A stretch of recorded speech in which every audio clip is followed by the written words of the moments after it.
Hi, I'm Liana Horowitz. I teach history here at UH College.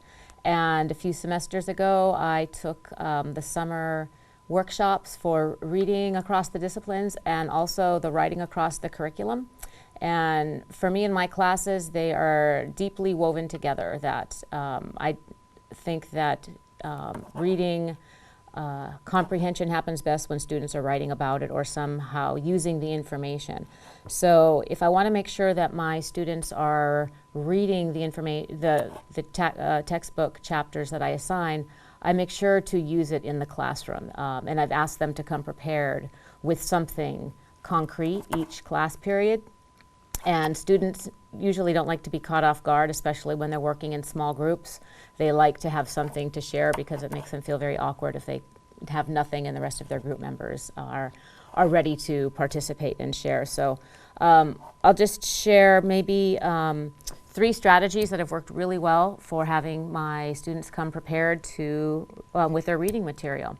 One is what I call a spunky review, S-P-U-N-K-I, where they have to come prepared to class telling me, having written down something that surprised them about their reading, something that was puzzling about the reading material, something useful, information that they already knew, something that was new to them, and something that was interesting.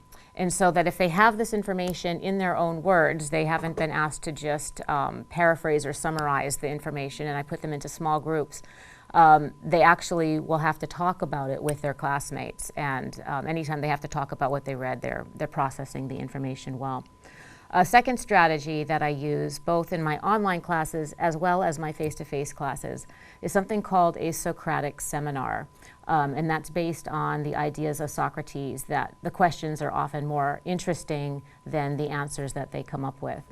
And so one strategy that I've used in my online class and face-to-face class twice in the semester is that I'll have the students come prepared with 3 types of questions based on the reading. A close-ended question, a question that has a definite correct answer. What is the definition of a varna? Or how is a varna different from a jati in the Indian caste system?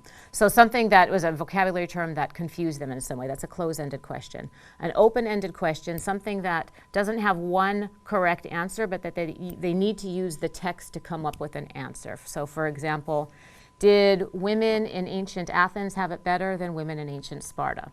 There's no correct answer, but they would have to use the factual information from the textbook to answer the question. And then the third type of question would be a world connection question, taking the information from the textbook and applying it to the modern day. There's no longer a caste system in ancient India, but do we have an unofficial caste system that is helping us operate our own society today? So something that's a historical term that they then have to apply to their lives. And so I found that it's difficult for students at first to differentiate between these 3 types of questions.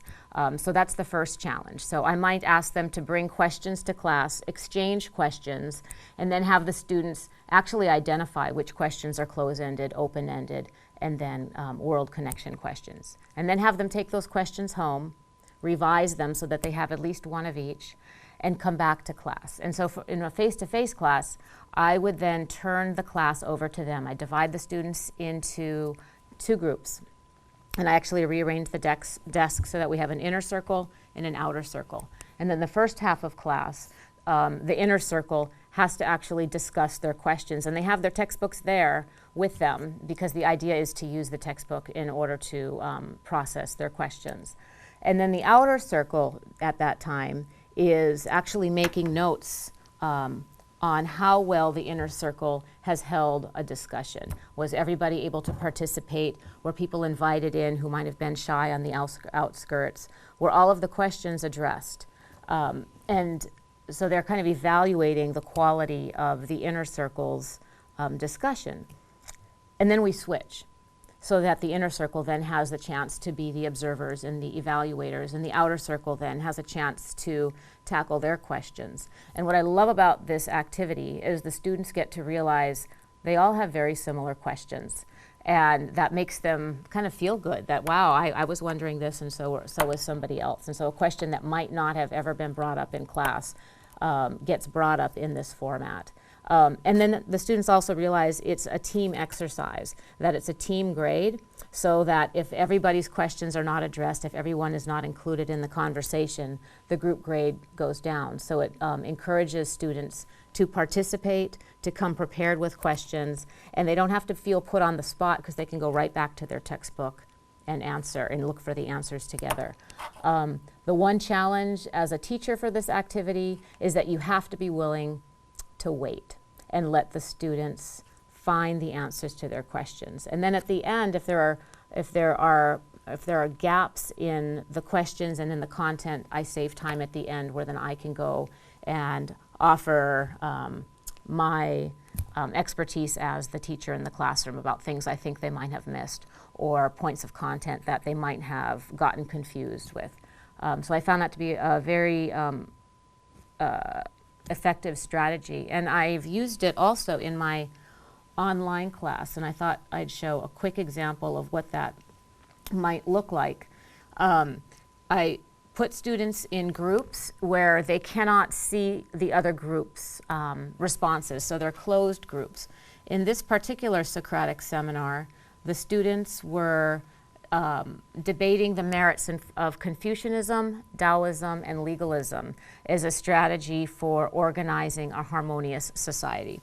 So in this case, the students had to create a thesis statement and choose one of the Chinese philosophies to support. In this case, societies flourish and prosper when its members are trusted and believed in. And then they were asked to offer 3 pieces of key support to support this thesis. So again, this idea of building writing into their reading responses. And then they had to participate in this discussion regarding Confucianism in this discussion thread here, whether this was an effective way to organize society or not.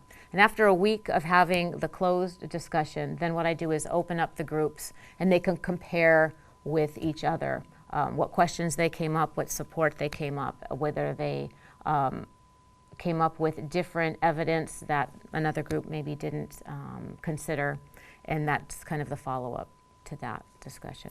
So just a few different strategies. One other strategy that has really worked to encourage reading is to take time to go through the graphics within the textbook, to look at the maps, to look at the charts, to look at anything visual as a starting place for discussion. And I find that if we can talk about the visuals first, then it's much more likely that the students will have an access point into the actual curriculum. So 3 different strategies for encouraging reading in the classroom.